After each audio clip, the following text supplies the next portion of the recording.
Welcome to the deep dive. Today, we're really trying to cut through all the noise about, how brands make a mark. It's not just about being seen everywhere online, is it? We want to explore how brands actually build connections that, well, that stick. Think of this as getting straight to the good stuff, understanding what separates the fleeting buzz from real resonance. Exactly. And our mission for this deep dive is pretty focused. We want to unpack that key difference between just being out there, the noise, and creating a genuine connection, the signal.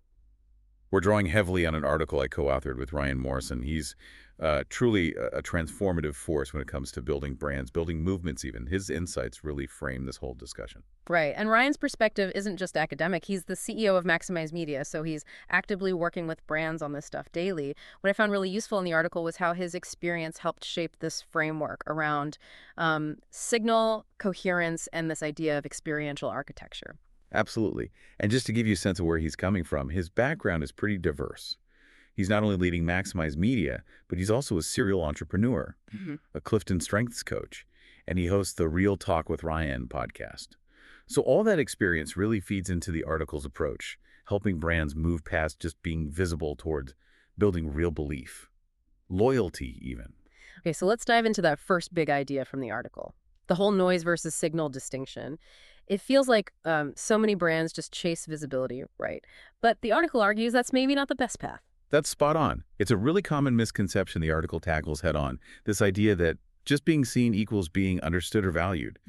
Brands often pour resources into, getting their name out there, sometimes without a clear strategy behind it. They might sacrifice crafting a meaningful experience just for exposure.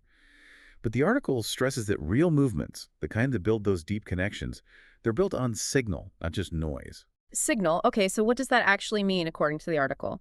How does a brand create signal? It's got to be more than just a clever ad campaign. Definitely more. As Ryan lays it out in the article, a strong signal comes from deep clarity. It's knowing your zone of genius, as the article calls it, what you're uniquely brilliant at. It's also about being crystal clear on who your desired audience is, what your core messages are, those consistent pillars, the emotions you want people to feel, and, crucially, the outcomes you help them achieve. That clarity sounds key. So what happens if a brand doesn't have that? If they lack that internal compass the article talks about? Well, without that clarity, the article suggests they basically just add to the digital noise. They might be everywhere posting constantly, but if the message isn't anchored in who they are, who they serve, and what they actually deliver, it just gets lost. It's just more content flooding the feed. And, with the digital world being so fragmented now, having that strong, clear signal is more vital than ever to actually cut through. Okay, so building on that, the article then talks about moving beyond just consistent messaging to creating signal systems through coherence. What's the difference there? Consistency versus coherence. Yeah, that's a really important distinction the article makes. Consistency is about, say, using the same logo and maybe tagline everywhere. That's important, sure. But coherence, in Ryan's framework, goes deeper. It's about the unified message, yes, but also making sure everything aligns with your core values. And then it's about designing smart pathways that connect all the different ways people might encounter your brand. Intelligent pathways. So like intentionally guiding people from one experience to the next. Exactly. The article talks about strategically using different tools, text, audio, video, images, knowing each has its own strength, but making them work together. It's about creating a whole brand environment, not just dropping isolated bits of content. It's how all those pieces reinforce that core signal in a joined-up way. The article brings up Apple as a prime example of nailing this. How does Apple manage that coherence so well? Well, Apple is kind of the master class, isn't it? They've embedded ideas like innovation, simplicity, premium quality right into their DNA. And crucially, as the article points out, they don't just say they're innovative. The entire experience screams it. Think about walking into one of their stores. The article calls them space station toy stores, which is perfect. Right. That design itself communicates cutting-edge, clean, high-value experience before you even touch a product. Right. And it's not just the stores. That feeling carries through everywhere else too, doesn't it? Absolutely. Look at their online tutorials, always clean, simple, focused on ease of use. Their TV ads often hit emotional notes, showing the lifestyle, the creativity enabled by the tech. Even user content, like people sharing iPhone photos or tips on social media, it all feeds back into this consistent narrative of quality, innovation, and empowerment. It's that 360-degree reinforcement. So it's this The sensory alignment across everything that builds that brand world the article mentions. It's less about just being seen and more about creating an environment where belief can actually grow. Precisely. And that leads directly to this idea of the architecture of experience. Hmm. The article emphasizes that designing those pathways means understanding platform strengths. TikTok might be great for grabbing attention with trends, YouTube for deeper learning, LinkedIn for professional connection. The key is using each strategically. So it's about being smart about where and how you show up, but always making sure it ties back to that core brand signal. Exactly right. The article flags a common mistake. Brands trying to be everything on every platform. That just fragments the message, dilutes the focus. Effective brands, the article suggests, keep that focus sharp. They tailor the delivery for each platform, but the core signal remains consistent and clear. And when that focus isn't there, the article mentions cognitive dissonance. Can you break that down in this context? What does that feel like for the audience? Cognitive dissonance here is basically that jarring feeling you get when things don't add up, when what a brand says doesn't match what it does, or how it looks, or the actual experience you have. Maybe their website promises luxury, but the product feels cheap.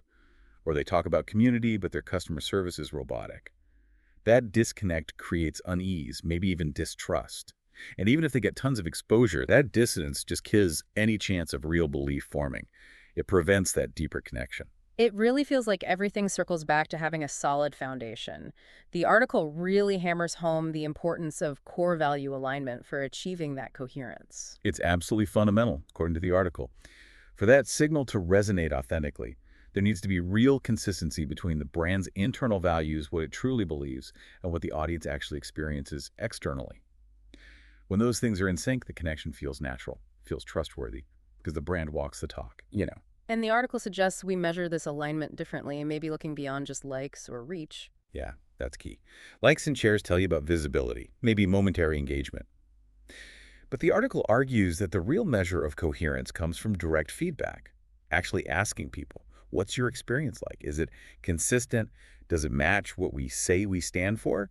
That's where you find out if you're truly building belief or just making noise. Looking forward, the article also touches on things like try before you buy and experiential activations becoming more important. How do they fit in?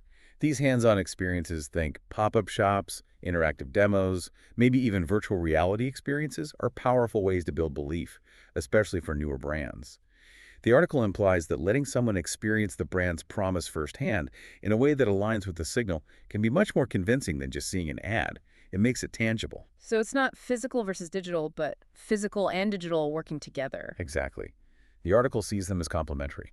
A great physical event can drive digital engagement, and a smooth digital experience can lead someone to a physical interaction.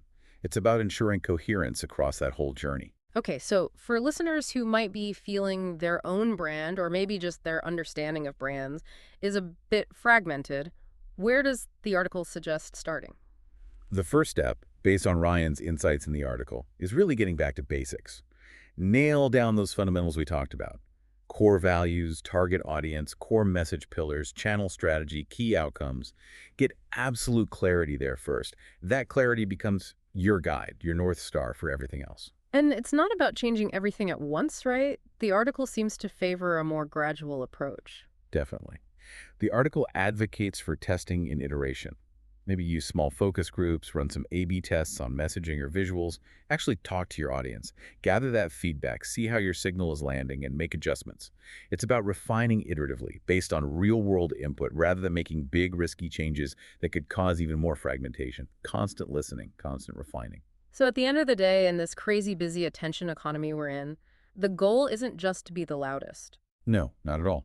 The core message of the article is that signal beats noise through coherence, not volume. I love the analogy used in the article. Think of every brand touchpoint not as a random disconnected post, but as a note in a score. When all those notes work together harmoniously, you don't just get a short-term campaign. You get real cultural resonance. You build genuine belief. This has been incredibly insightful. It really shifts the perspective on what building a strong brand actually means. It makes you think, doesn't it? Consider the brands you personally connect with deeply. What is it about their whole experience that feels so coherent? What's the signal they are sending? That's really the takeaway for you listening today. In a world overflowing with content, Pause and ask, is the message you're putting out or the message you're receiving a clear signal? Or is it just contributing to the noise? Think about that architecture of experience. Are you building one? Or just consuming fragments? It's a powerful way to look at brands today.